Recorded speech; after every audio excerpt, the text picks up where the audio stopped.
आपल्याला मिळेल 10 लिटर कमीत कमी पाहिजे राहते, पण आता तेवढं कोणाकडे मिळते कोणाकडे नाही मिळत. आणि त्याच्यानंतर त्याच्यात पाणी 200 लिटर, त्याच्यानंतर त्याच्यात गूळ 2 किलो, त्याच्यानंतर आपली जे डाळीची चुनी राहते बेसन हे 1 ते 1.5 किलो.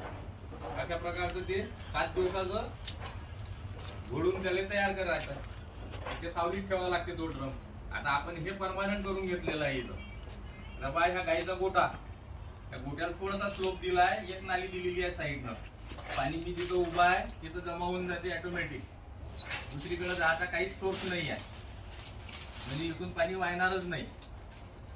वाहणार नाही म्हणजे आता तो पाणी मारल इथं, ते पण पूर्ण पाणी याच्यात जमा होऊन जाईल. गोमूत्र याच्यात रात्रीचं जे काही होतं ते पूर्ण जमा झालं आहे, येऊन गेला याच्यात. आता हे एवढं टाका आपण ह्या टाक्यात उचलून घेतो. आता हे 2 टाके त्याच्यासाठीच बनवलेले आहे. काही 1 टाका आम्हाला हे मटेरियल उचलासाठी एक्स्ट्रा पाहिजे राहते, म्हणून 2 टाके केले आहे.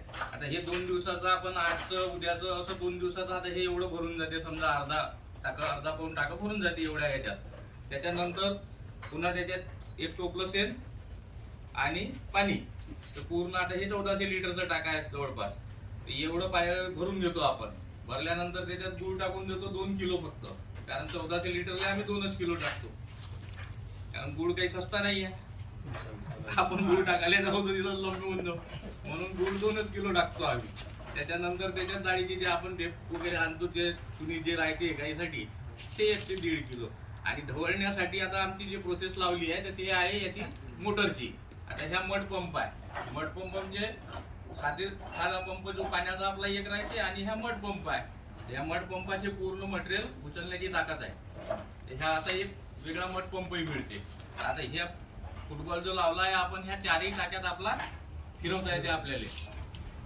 हे फुटबॉल टाकून आपण हे पूर्ण मटेरियल इकडे घेऊन घेतो. मग ते बनवलेलं जे मटेरियल आहे आपलं 1400 लिटर, ते घोळण्यासाठी आम्ही ह्या मोटरचाच वापर करतो.